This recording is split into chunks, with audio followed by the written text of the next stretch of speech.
Minnesotans are really good at this. Yes, it's because we've had experience with it, but more importantly, it's because we plan.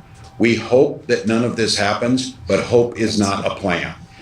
That's why we are pre-positioning, we are prepared. Having grown up in South St. Paul, being dismissed from school to go down and do sandbags, I know how devastating this can be. And in Stillwater, when St. Croix came up, helping my father clean out the small business that he ran for Singer Sewing Machine and all the destruction that happened down there. So floods are nothing to be taken lightly in the way that they impact families too. Whether we like it or not, we're land at 10,000 lakes, and every once in a while the water turns against us.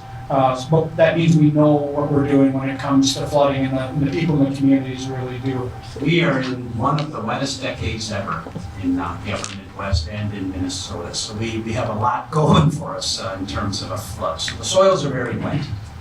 And we went into last fall with very wet soils. We broke the state record last year for the most precip ever in Minnesota.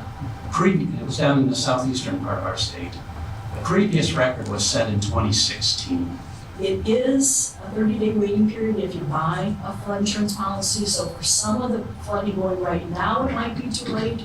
But I'm not going to say don't get a policy because it's too late, because as was being mentioned, a lot of our riverine flooding happens more into April.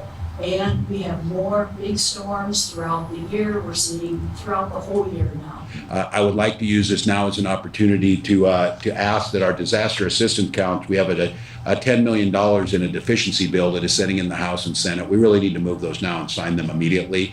The way this works is you have to have $7.96 million of damage statewide in order to trigger that federal funding. And then each county's assessment is based on whether they have $3.78 per capita. And we've had those numbers hit for big counties and small counties. But if they don't make it, we've often supplemented with state money. So a perfect melt would be defined by temperatures in the mid-40s during the day, no precipitation at all, and temperatures falling back slightly below freezing at night, so we slow the melt down. That would be ideal.